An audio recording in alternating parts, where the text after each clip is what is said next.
চালতা পাঠিয়ে দিয়েছে।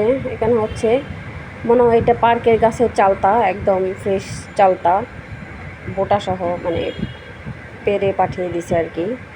তো এখন চালতাগুলো দিয়ে যে আমি আচার বানাবো, আচার বানানোর মতো কোনো কিছু নেই ঘরে। তো আমি কাঁচা অল্প একটু কেটে খেয়েছি, ভালোই মাশাআল্লাহ টক আছে, ভালো লাগছে আমার কাছে। এখান থেকে কেটে খেয়েছি এক পিস। তো মাশাআল্লাহ চালতাগুলো অনেক বড় হয়েছে, পুষ্ট হয়েছে। এর আগে একবার দিছিল, ছোট ছিল তখন, একদম এরকম পেয়ারা মতো ছোট ছোট ছিল, তিতো লাগছিল। আর এখন বড় হয়েছে মাশাআল্লাহ। এগুলো দিয়ে আচার বানালে, তারপর হচ্ছে ডালের সাথে রান্না করে খেলে ভালোই লাগে।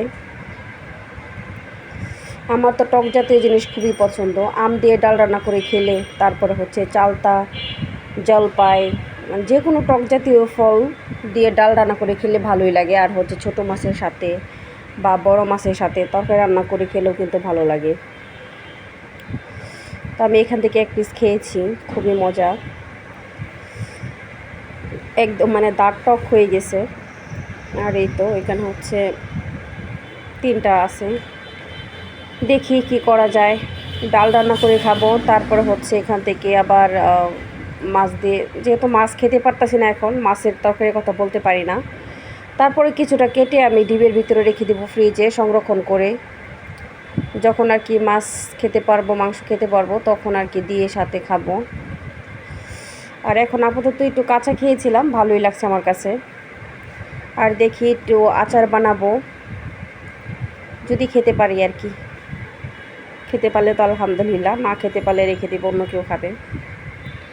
আর বেশিরভাগ আমি হচ্ছে কেটে রেখে দেবো ফ্রিজে, পরবর্তীতে খাবো, যেহেতু আমি ডাল পছন্দ করি। আর হচ্ছে মসুর ডালে অ্যালার্জি আমার, তারপরে মাঝে মধ্যে খাই, মাসে দেখা গেছে 1বার বা 2বার খাওয়া হয়, যেমন আজকেও খাইছি।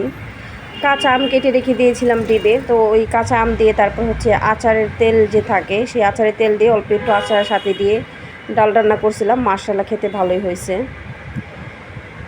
তো যেহেতু আমার মুখে টেস্ট নাই, তো আমি বলতে পারবো না। তারপরও আজকে আমি অল্প একটু ডাল খাইছি, আমার কাছে মোটামুটি ভালো হয়েছে। পাট শাক ভাজি করছিলাম, অল্প একটু পাট শাক নিলাম, তারপরে 1 চামচ পরিমাণ ভাত নিছিলাম, কাঁচামরিচ দিয়ে খেয়েছি, মোটামুটি ভালোই হয়েছে।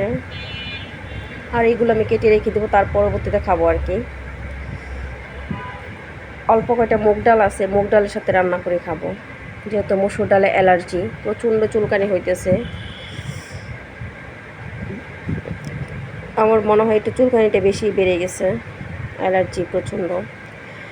তো এই তো চালতা দিয়ে কী করব, পরবর্তী রেসিপি শেয়ার করব আপনাদের মাঝে।